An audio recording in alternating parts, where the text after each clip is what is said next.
Welcome to Jerry's Aquatics. Hello and good day mga kapisda. Ito na yung part 2 ng ating discus tank.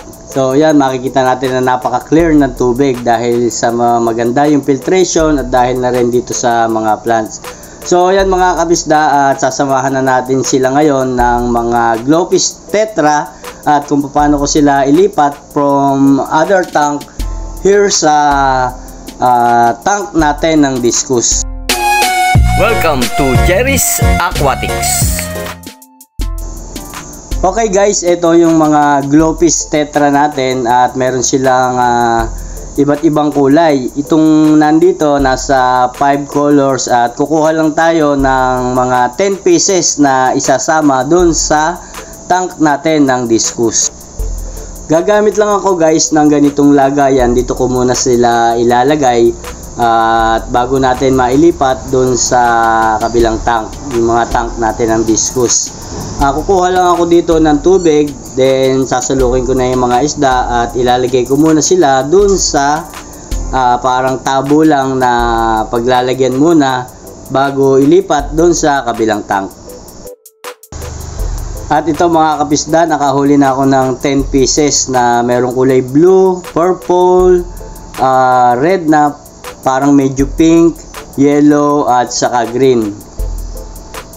Then bago ko sila totally pakawalan doon sa pinaka main tank natin ay ganito muna yung dapat natin gawin. Kailangan muna nating i-acclimate ng at least mga 20 to 30 minutes. So yung acclimation, ibig sabihin para maging parehas yung tubig nung tank natin at yung galing sa ibang tank. So ayan, mga 20 to 30 minutes acclimation. Then after 30 minutes, so yan guys, pakakawalan ko na sila dito. At isasama ko na yung tubig dahil sure naman ako na malinis naman yung tubig sa nasa kabilang tank. So yan, pwede na nating pakawalan. So halimbawa, nakabili kayo sa ibang shop at hindi kayo sigurado na good yung quality ng tubig, so pwedeng after nyo i-acclimate, wag nyo na lang din isama yung tubig.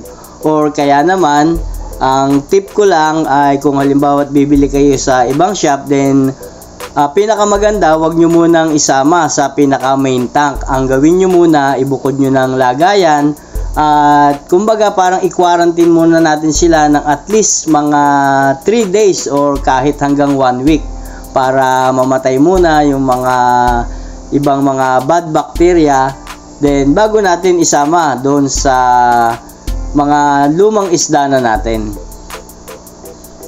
Okay, at yan mga kapisda, may kasama na yung dalawang discus natin, hindi na sila malulungkot. Pero yung isa naninibago pa, nandito nagtatago pa sa drip food. Okay mga kapisda, yan lang muna yung video for today. Happy peacekeeping!